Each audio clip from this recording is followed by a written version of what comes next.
Oi, amiga, tudo bem? Você não vem hoje? Oi, amiga, bom dia, tudo bem? Você não vem hoje? Oi, amiga, tudo bem? Bom dia.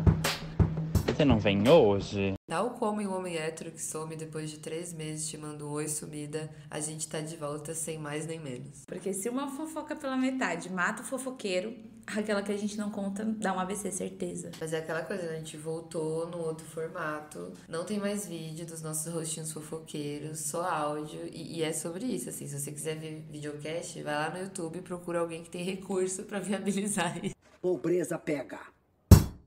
Nesse período que a gente tava fora, muita gente entrou em contato com a gente pedindo pra gente voltar com o podcast. E a gente nem é blogueira. Isso não é invenção de blogueira, porque muita blogueira fala isso, né? Então, meninas, vocês estão perguntando muito. Tem gente perguntando muito aqui e ninguém perguntou. Mas dessa vez é verdade. De 80 a 100 pessoas, mais ou menos, que eu vi esse podcast, tipo, pelo menos umas 20, 30 trombou a gente ou mandou uma mensagem falando, tipo, por favor, volta. Exatamente. Então a gente quis voltar pra falar tudo em um formato diferente, o que deixa o nosso salve especial pro Kailan. A gente, sinceramente, não teria conseguido fazer isso e colocar de fato no ar sem o Ki. Então, Exato. o nosso salve especial vai pra ele. Salve pro editor aí. Estreando a temporada da vida agora. Chegamos no segundo semestre de 2022, esse ano louco, insano, que a Copa do Mundo vai começar no dia 21 de novembro, tipo, muito perto do Natal. Eu sempre soube, a gente tava falando sobre o podcast e aqui não se tocou, simplesmente deixou passar, que a Copa acontece no mesmo ano que a eleição, nos últimos, sei lá. Mas é porque acontecia antes da eleição. Então, meio que, tipo, era assunto no ano de eleição, sempre é assunto, Copa, tanto é que teve, né, aquela polêmica, lembra da Copa que foi no Brasil? Exato, não vai ter Copa. Não vai ter Copa. Não, e nem só isso, tipo, tudo que os políticos desembolsaram pra fazer estádios, enfim, e tudo. E o absurdo que foi aquilo, né? Mas beleza, e ainda fizeram várias coisas mal feitas. Tipo, no Rio de Janeiro tem uma avenida, Avenida Brasil, que grande parte dela ficou meio que... Os caras construíram um muro, amiga, que parecia, tipo, literalmente pra tampar o que tinha atrás. E o que tinha atrás a gente sabia o que era, né? Coisas absurdas. O que é exato, que eles não queriam mostrar do Brasil. Então, mas isso vinha sempre antes. E eu não tinha essa brisa de, tipo, a Copa do Mundo, Natal, ou, enfim, quer dizer, Copa do Mundo, eleição, tudo perto. Só que esse ano vai ser as coisas vão ser muito perto. Mano. Eu acho que antes a Copa acontecia em julho, mas eu, né? Se você assistiu a primeira temporada desse podcast, você sabe que eu não sei nada. Não, mas é isso mesmo, eu acho que era em julho. E quando que mudou? Por que mudou, será? Agora mudou por causa da pandemia, eu acho. Porque eles tiveram Só agora? Não, mudou agora. Exato. Então na última Copa era em julho mesmo. Foi, eu acho que foi em julho. A última Copa do Mundo aconteceu dia 14 de junho de 2018. E aí esse ano, como teve que ser depois, por conta, né, vai ser lá no Catar e meio que o mundo passou por uma pandemia, né? Não sei se a gente lembra. As Olimpíadas de 2020 foi em 2021 e mesmo assim continuou chamando Tóquio 2020. E assim, a Copa do Mundo dessa vez não vai ser no frio de do Sudeste, né? Porque é isso, a gente mora aqui, então meio que São Paulo no meio do ano é horrível. frio. Não tem lookinho pra sair. Bem que ultimamente não tá frio. É que o aquecimento global, né? Aquela coisa que a gente Já falamos, né? Já. Mas enfim. E agora, por ser depois das eleições, meio que eu nem vejo os políticos utilizando isso, sabe? É verdade. Mas você acha que eles utilizam artimanhas assim futebolísticas pra campanha? No país do futebol? É. No show! Não, eu acho que sim, dependendo, né? A gente só quer saber uma coisa. Quem aprovou a campanha publicitária da Nike nas camisetas da CBF? Porque, gente, que coisa cafona, sério. Com certeza o meu chefe não ia aprovar isso. Douglas, se você tá ouvindo esse podcast, você já teve tempo de analisar essa campanha. Você ia passar pelo design? Visualmente ficou parecendo muito um comercial da Dolly, assim. Mas a trilha sonora ficou boa, viu? A trilha sonora quem fez foi a Nina, o Febem. E um outro, não sei quem foi o produtor, enfim. Não, e todo o comercial em si, por exemplo, os recortes que tem de cada personagem que participa dessa campanha pra falar da garra, pra falar da vida, pra falar da paixão pelo futebol, é muito da hora. A campanha é muito bem pensada, só que, gente, o design, o que aconteceu? E quem perdeu essa história, né, tem que saber assim, a Nike lançou no dia 8 de agosto uma campanha publicitária da nova camisa da seleção brasileira. que conta com muitos nomes populares na cena atual aí, que vão desde lendas do esporte, ícones da cultura brasileira, que estão em alta hoje em dia, né? Não sei o que eles chamam de ícone, mas beleza. E atletas da nova geração. Antigamente, essa campanha da CBF, da Nike, era feita só com jogadores de futebol, principalmente com os que estavam, né, escalados até para jogar na própria seleção naquele ano. Só que esse ano o casting da campanha apontou, tipo, diversidade, né? Então foi de Djonga até o Richarlison, o MC Gariel. Do MC Gariel até o Gaules, a Rafaela Lima, o Paulo André, né? O PA, a Babi, o Ronaldo, muita gente mesmo, tipo gamer, streamer, rapper, youtuber, judoca. E no final, né? Ou no final não. E até também os jogadores de futebol mesmo, só que eles não apareceram, tipo, então destaque quanto era antigamente. Exatamente, eu acho que isso tudo é um movimento de diversificação, né? Um movimento para inclusão.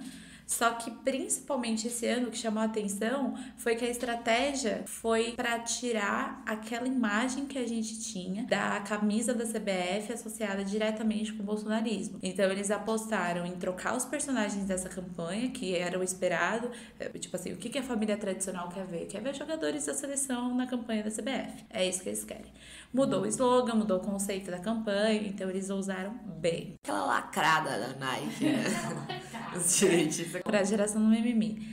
Daí aqui vai se mostrar que você pode comprar a camisa sem ter que pedir intervenção militar ou ser cuzão aí. Porque literalmente todas as manifestações pró-Bolsonaro na Paulista e em Copacabana, as pessoas estão sempre com a camisa da seleção. E são camisas originais na maioria das Exatamente, né? vezes. Porque é quem tem dinheiro pra comprar e quem pensa em comprar esse produto. E outra que é, quem sabe que não vai perder a camisa com tiro de borracha, bomba de gás, tinta, o que é que joga em quem faz manifestação aí contra alguma coisa. A campanha foi intitulada como Veste a Garra e ela tem um animal print, também conhecido como estampa de oncinha, que a gente sempre dá uma americanizada.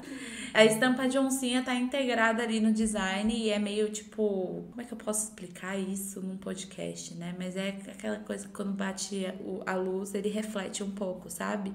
Pessoas que entendem de tecido e roupa vão dizer qual é o efeito que tem na oncinha da camisa nova da seleção. Me desagradou. Me desagradou pra caralho. Coisa horrorosa. Eu não consigo ficar quieta numa situação dessa. Eu respeito os profissionais especialistas, mas assim, opinião de não especialista. Não gostei tanto, ok? Não gostou? Paciência. Segundo a Nike, isso tem muito a ver com o lance do brasileiro precisar ter garra pra atacar, conquistar e sobreviver. Por isso que garra, onça, enfim, foi utilizado. Ou seja, o que eu acho que eles quiseram dizer é na força do ódio, ok? Então, assim, o conceito de garra da onça não é nada de biodiversidade, não, pra mim. Pra mim, se eles quiserem dizer, vocês têm que se matar pra viver, né, porra? Então, é isso.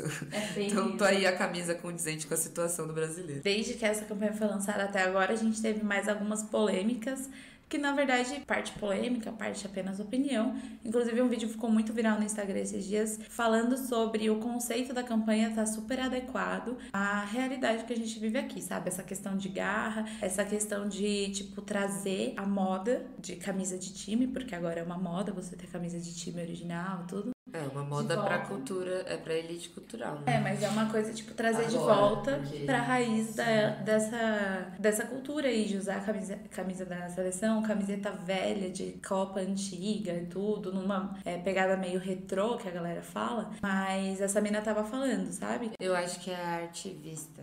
Não sei. É ela mesma.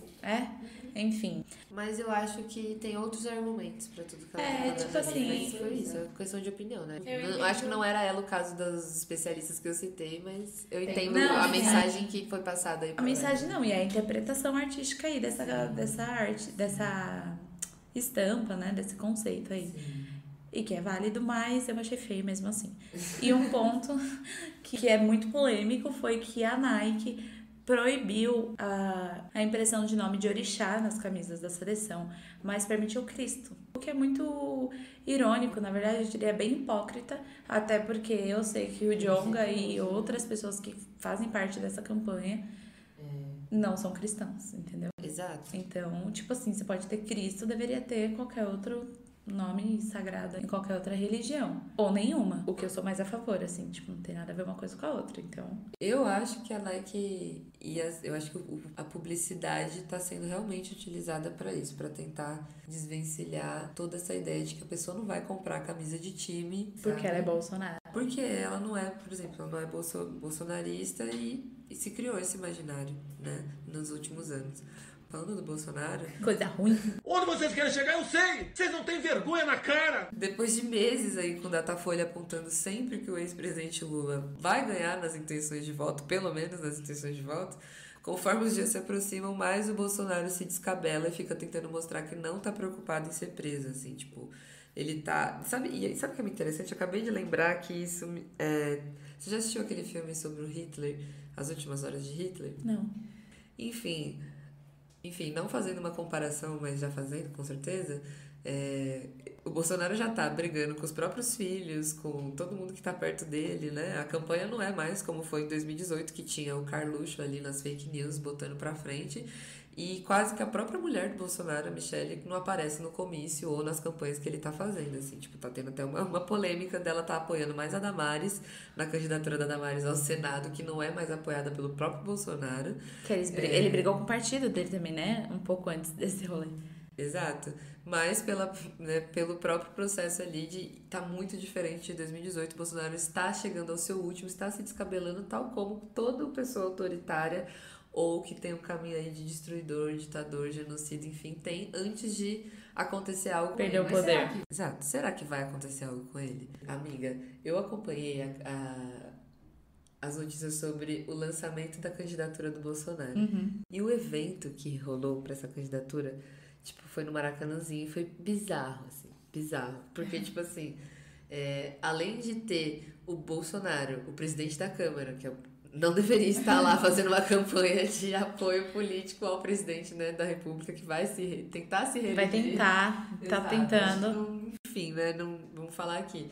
Mas o Bolsonaro ele propôs uma tortura para os eleitores dele ali. É o capitão do povo, Romério! Quem tava organizando a campanha dele contratou um sonoplasta Meu Deus. pra estar lá no comício. E desde o início do evento até o final do evento tinha uma musiquinha, que eu vou até colocar pra galera ouvir. Aí vem ele, o povo tá aplaudindo pra dizer, aí vem o meu presidente! Que ficava tocando o tempo inteiro, tá ligado? Tipo, toda vez que ele ia falar alguma coisa pra dar uma sensação de urgência, enquanto ele pedia pras pessoas defenderem a vida dela, ou defenderem a liberdade delas, pagando com a própria vida. Se elas estavam dispostas a reeleger ele e pra tentar ter liberdade, doar a própria vida. Tentando chamar as pessoas com uma manifestação de cunho golpista, né? E a música ficava tipo... Tan, Isso aí é muito bem estudado, na verdade, né? Porque quem fez isso entendia muito sobre como a gente absorve as mensagens, como passar uma mensagem. Você já viu como influenciar pessoas, como fazer amigos influenciar pessoas? E fala sobre o comportamento humano e como você consegue influenciar como você é influenciado com algumas mensagens, assim. Lembra quando a galera fala que, tipo, o McDonald's é vermelho e amarelo porque dá fome, umas brisas assim? Sim, isso é muito real. Mas isso é muito real, porque, tipo assim, se a música tá tocando enquanto você tá falando, a pessoa absorve a mensagem de uma maneira diferente, dependendo do que tá tocando, dependendo da cor que a pessoa tá usando. Mas é isso, que ficou parecendo um filme brasileiro de comédia com roteiro barato, ficou, porque a música era muito... E o Bolsonaro é um banana, né? Então ele falando depois da música não passava credibilidade alguma, apenas desespero. E eu penso que é tipo, sabe, vocês assistiram Peaky Blinders? Amiga, eu comecei a assistir agora, sabia? Você nunca tinha assistido? Não, eu assisti quase tudo, eu tô na última temporada, em um mês. É perfeito. Peaky Blinders é uma série perfeita, gente. Sinopse. Perfeita. Fonte minha. Fonte, meus gostos. Meus gostos. Mas, sério, não, Peaky Blinders é uma série muito foda, que não convém agora, eu só vou fazer um parênteses aqui, que nas últimas temporadas ela se passa um pouco antes da Segunda Guerra, sabe? E tá na ascensão do fascismo lá na Europa, mais precisamente no Reino Unido. E o principal, que é o Tommy, ele é da esquerda, sabe? Ele sempre lutou... Thomas Shelby. Thomas Shelby. Ele sempre lutou em prol dos trabalhadores, só que ele se envolveu na política, e política é jogo sujo, e ele se viu aí numa obrigação de ter que ir num comício de um cara fascista do caralho. E daí, quando ele percebe o que ele tá se metendo, tipo, é bem isso que a Kia tava descrevendo, sabe? Só que, tipo, imagina que isso na época, sei lá, nos anos 30. Mas olha, quem gosta de Peaky Blinders tá ouvindo esse podcast deve estar ofendido, porque você colocou o Thomas Shelby e o Bolsonaro numa mesma metáfora de explicação. Cara, mas não, eu tô falando que o Thomas Shelby entrou no comício de um mano que parecia o Bolsonaro, não que o Thomas Shelby é um... Ah, então eu chapei. Não, eu, tipo, pensei você vendo esse comício do Bolsonaro como o Thomas Shelby vendo o comício lá do cara, que da hora ele começa, ele, tipo, apaga o cigarro, olha pro lado e fala, véi...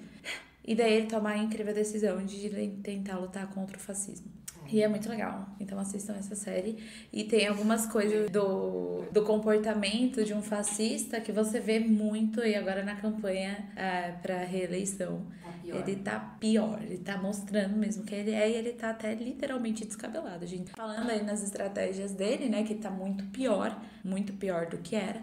Faz o quê? Uma semana? Não sei quando que esse episódio vai sair, mas ele foi aí no Flow recentemente como uma forma de tentar recuperar aquele apelo digital que tinha muito na campanha de 2018, e ele reafirmou muita informação falsa no que ele já tinha falado antes, que ele já acredita, e a personalidade dele, que além de ser fascista, Antivax, cuzão. e ainda disfarça de bom velhinho do cara da família tradicional brasileira. Do cara da Praça é Nossa, né? Porque... E no Flow, assim, tipo, a participação dele foi absurdamente ridícula, né? O Flow, mesmo sem o Monark, ele tem algumas falhas muito, tipo assim, muito graves quando você vai entrevistar alguém, principalmente alguém que vai se candidatar à presidência ou alguém que já foi um ministro. Eles não têm base, sabe, pra fazer essa entrevista, eles não têm informação, é uma coisa que é muito feita de, tipo assim, foda-se.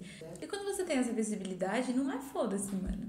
Sim, foi 5 horas de entrevista e o Igor tentou não fazer o Bolsonaro levantar e sair andando, mas o Igor também ele é condizente com todo o público do Bolsonaro que estaria ali gostando. A sogra dele tava lá. Pra tirar foto. E eles não tinham agência de checagem dos fatos, que o Bolsonaro não tava falando os fatos. O Bolsonaro chegou a dar a entender que, quando ele perguntou, mas por que você põe sigilo de 100 anos em tudo que você faz? E aí a resposta que ele literalmente deu foi que a Michelle ficaria com ciúme se ela pensasse, ou que alguma mulher visitou ele no Palácio da Alvorada e ela não sabe quem é essa mulher. Ele deu essa risada e falou, hahaha, minha mulher ia ficar com ciúme, pô, que não sei o que lá. Essa apelação que tem no podcast que o Bolsonaro utilizou, ela é uma das únicas coisas que vem dando certo na campanha dele, o que deu certo, ou que pode vir a dar certo na campanha dele desse ano, porque ele tá, assim, completamente afundado em coisas que E realmente não deu dando certo, porque a quantidade de gente na internet que bateu palma pra doido, assim, foi impressionante, sério. Pessoas defendendo, falando, olha lá, o cara é uma gente boa, ele dando risada com um amigo no podcast, tipo, mano... Exatamente. O foda é que esses videocasts, né, que é podcast que tem a pessoa ali gravada ao vivo, quem vê, o público desses podcasts são pessoas que não veem o noticiário político nem fudendo, tá ligado? E quando vê tipo Record. Exato. E nem só isso, vê tipo com a mãe, o pai, pessoas em volta assistem e tal, porque é muito público jovem, assim. E eles acabam se sentindo mais informados e politizados, né, consumindo esses conteúdos, mesmo que a realidade não seja bem essa. Até porque se a gente parar pra pensar ali, o cara mostra o lado dele, né? Você falou, o Bolsonaro, ele acabou sendo reproduzido vários vídeos dele nas redes sociais, tipo, olha como ele é um cara... Aquele cara que sentaria com você no churrasco. A gente bem falou isso lá no começo do ano, assim, tipo, quando a gente falou do Ciro...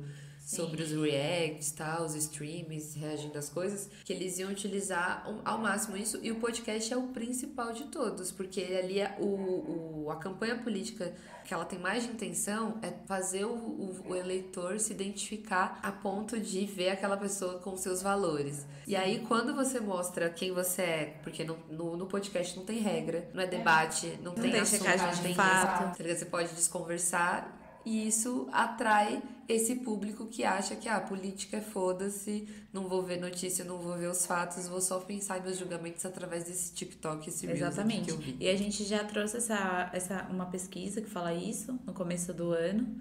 E essa pesquisa fala que o podcast tem se tornado o meio que as pessoas mais ouvem para se informar, um podcast informativo. E isso já era muito realidade na época que essa notícia, que essa pesquisa foi publicada, só que agora tá, tipo, com a popularização do podcast, estão surgindo outros podcasts que não têm tanto valor agregado em quesito de se informar, quanto os podcasts que a gente se referia na notícia, sabe? Isso é uma coisa que eu pensei muito, até pra gente voltar a fazer o podcast. Porque, tipo assim, agora a gente tem o podcast, o Flow, o Podpah, que já estavam lá na época nesse mesmo formato. Aí tem aquele da Virgínia, aí tem aquele da mina do Cossielo, aí tem o da Rafa Uckmann e do Lucas Guedes, sabe? Dos que estão Isso, em alta. dos que estão em alta. Tá, porque podcast tem, mano, Não, pra sim, caralho. eu digo o videocast, sabe? Que migrou. O pessoal do podcast começou a consumir mais o vídeo, porque realmente tem muita gente que tem dificuldade ainda até hoje de reter atenção e consumir um podcast. Principalmente os podcasts que duram horas, assim, como de entrevista. Não é todo mundo que se adequa ao podcast. Então começou a surgir os videocasts que estão super polarizados na rede hoje, com cortes no Reels e no TikTok, com o ao vivo lá que acontece, super personalidades como o Bolsonaro e o Lula, por exemplo. Super personalidades, o Bolsonaro e o Lula. Não, Parece que tem eles vindo com uma roupa de super-herói. Eu digo que são pessoas que são, tipo assim, muito importantes, sabe? O Bolsonaro, por bem ou por mal, por muito mal no caso, ele é presidente da República, cara. Ele é presidente, atual presidente, participando de um podcast pra falar merda, sabe? Então, olha como isso tá polarizado, olha o alcance que isso tem. É surreal. E a galera acha que por ser um podcast super viralizado, ele tem alguma ponta de verdade. E às vezes isso pode acontecer, mas nem sempre, assim. A pessoa que tá lá no podcast ao vivo, com transmissão no YouTube... Começa a relativizar. O público que não relativizaria aquele tipo de pensamento e postura que tá acontecendo lá, começa a relativizar por ver isso num lugar com tanto alcance e sucesso. Então, assim, se a gente achou que o React era a forma de fazer a campanha lá no começo do ano, quando a gente tava falando sobre isso, hoje o videocast ficou, assim, perigosamente perto de uma lavagem cerebral. Mais do que os robôs do Bolsonaro no Twitter. Porque em 2018 era isso. O WhatsApp era o queridinho das campanhas, né? Os memes. Mas hoje os podcasts tomam conta, assim. Gente, sabia que esse é o nosso 13º episódio? Uma mensagem subliminar de um número pra você lembrar. Falando em reflexões e brisas, nossa, eu tô assistindo a 2ª temporada de Pico da Neblina. E Pico da Neblina mudou de... olha que louco, eu tava com muita expectativa pra assistir Pico da Neblina na 2ª temporada, porque ele foi lançado em 2019 e ficou, tipo, desde então, meio que nem sabiam se iam anunciar uma 2ª temporada ou não. E aí só no ano passado que contaram que estavam gravando. Hoje eu já sei o porquê que isso aconteceu, porque realmente mudou os roteiristas. E eu não tava gostando do roteiro da 2ª. Eu não tava gostando muito do roteiro da 2ª temporada, porque eu vi que tava meio rápido demais os assuntos, sabe? Mas é uma série que eu gosto muito, que eu já falei aqui num outro momento. Em vários momentos. Mas que tem uma conexão muito foda com mostrar como seria uma regulamentação mal fundamentada, mal aplicada às realidades do que o Brasil precisa da maconha, né? A 2ª temporada tá muito, muito, muito, muito foda, amiga, porque eles mostram, tipo, todas as questões de um futuro onde já tem uma indústria muito desenvolvida já no Porque Brasil. na série, eu ia te perguntar isso, na série passou um tempo também? Então, não passou, só que aí é que tá. Por isso que eu falei que tem esses furos, assim. Entendi, tem um furo no roteiro. Porque fica meio que muito rápido, até os eventos dos episódios, assim. Desculpa aí se você vai arrumar um spoiler aqui, agora falando de Pico da Neblina, mas a questão é, na 1ª temporada, eles mostram a realidade. Ok, a legalização aconteceu para comércio, consumo, enfim, plantio. Só que meio que agora pra onde vai isso, né? O Biriba ficava entre o crime ilegal, não, o crime ilegal não, o Biriba ficava entre o crime organizado e a legalidade. Na 2ª temporada ele fica tentando voltar pra legalidade, mas ele já tá até o pescoço No ilegal. envolvido no crime ilegal, né? Tá ligado? Tipo, crime organizado e tráfico de drogas é uma coisa intrínseca hoje nas questões de segurança pública, enfim. E meio que a série na 2ª temporada mostra que é uma alternativa que muitas pessoas vão acabar recorrendo. E isso é uma coisa que a gente sabe que é real. Eu digo eu e você mesmo, e pessoas que estudaram um pouco mais sobre o antiproibicionismo, política de drogas no Brasil, né? Exatamente, sobre todo o processo que envolve a regulamentação da cannabis e antiproibicionismo, essas caralhas toda. A gente sabe que é uma coisa que tá fadada a acontecer se você não faz todo o processo de regulamentação e de legalização em si muito bem pensado. Na realidade do país e daquele povo, daquela cultura, do que aquelas leis exigem, entendeu? Então... E essa galera do meio, assim, quem acredita muito, quem luta pelo antiproibicionismo, sabe que não existe uma fórmula, assim, mágica, sabe? Eu não posso virar e falar assim, porque lá no Canadá, porque lá não sei o quê, a gente fez isso e depois fez isso. Não. E o Brasil é um país muito complicado quando envolve essa questão de proibicionismo, porque é um país que tá enrustido até, não poder mais nessa questão intrínseca que aqui eu tava falando com as drogas, sabe? Então, tipo assim, o proibicionismo tem uma relação direta com a venda ilegal, uma coisa leva a outra, e hoje em dia envolve milícias, envolve político, envolve... Hoje em dia não, né? Sempre envolveu, porque sempre que foi proibido, você cria aí vazão pra organização de coisas que não vão ser legais, porque você proibiu, e aí daí vem o crime organizado. Crime organizado, exatamente. Então é muito legal, porque... Assistam Pico da Neblina na segunda temporada. É isso que eu faço. Se você não tá assistindo Pico da Neblina ainda, você tá moscando demais, porque é uma produção brasileira muito, muito, muito foda. Mas é isso, já dei minha dica, a segunda temporada tá um pouco acelerada demais, talvez aí vocês compartilhem comigo desse pensamento, ou não, ou só eu que sou muito chata. E daí, pensando já em crime organizado, a minha recomendação é uma série que chama PCC, ela é do mesmo streaming do HBO Max. Então, se você viu dá pra... PCC Poder Secreto. O PCC Poder Secreto. Uma série documental que foi dirigida pelo Joel Zito Araújo. E ela usa uma dinâmica para manter a perspectiva humana do projeto. Quem foi escolhido para dar depoimento são membros que eram da facção. Então, é uma galera que já participou da facção. Pessoas do meio jurídico que tiveram algum conflito, ou que processaram, ou que se envolveram nas máfias ali desse crime organizado. Mano, a série é muito foda pra mostrar o outro lado do crime, assim, sabe? Que, beleza, parece um pouco clichê quando a gente pensa em produções brasileiras, mas é que é feita de uma maneira muito bem pensada, envolvendo, tipo, todos os lados da moeda, sabe? Então tem a família, tem as pessoas que não queriam se envolver nesse crime, tem as pessoas que acabaram se envolvendo porque faz parte do trabalho delas, e como isso afeta a vida de todo mundo envolvido, sabe? O PCC, pra quem não conhece, é uma facção criminosa. Pra quem... Sério que você lançou o PCC pra quem não conhece? Pra quem não conhece, Kia. Mano, mas sabe por que eu falei isso? Porque eu tava conversando esses dias com uma menina que trabalha comigo, a Rafa, e ela não conhecia o PCC, porque ela não é de São Paulo, véi. E ela tem 20 anos. Mas ela não conhecia o PCC. E daí eu tava falando do Dia do Salve Geral, que inclusive é uma outra recomendação aí de sempre pra ver. É o Dia do Salve Geral do PCC, enfim. É a facção de São Paulo, que comanda São Paulo. Primeiro comando da capital. Que é isso aí, o primeiro comando da capital. E essa série do PCC, do HBO Max, mostra bem como funciona o crime organizado aqui no Brasil. Eu acho que é muito, assim, da hora de você pra assistir só por assistir, mas quando você for assistir a segunda temporada de Pico da Neblina, porque daí você vai ter mais insights de, tipo, como que é a realidade mesmo de um país proibicionista e como esse crime pode perdurar se o bagulho não for feito direito. É isso. Então, muitas reflexões antiproibicionistas aí no final. Vocês acham que a gente devia fazer um episódio sobre maconha? Que acho que a gente tem bastante conteúdo sobre, mas parece meio óbvio, né, Kia? Mas parece meio óbvio pra gente que já conversa muito sobre isso, fala muito sobre isso, já fizemos outras coisas, mas pra quem não conhece, pra quem nunca ouviu, acho que não, né? Então deixa aí. Segue a gente nas redes sociais, compartilha esse episódio nos stories do seu Instagram. Sim, gente, vamos estar voltando aí a interagir com a gente. Vamos estar circulando. Vamos estar voltando a circular, a interagir com a gente, que a gente teve um hiatus, mas a gente tá de volta. E deixa aí nos comentários se vocês querem ouvir um episódio sobre maconha, porque daí a gente já pensa no roteiro aqui. Esse episódio usou áudios de TV Globo, Ana Maria Braga, Poder 360, lives do Facebook de Jair Bolsonaro e TV Senado. Oi, amiga, tudo bem? Você não vem hoje? Oi, amiga, bom dia, tudo bem? Você não vem hoje? Oi, amiga, tudo bem? Bom dia.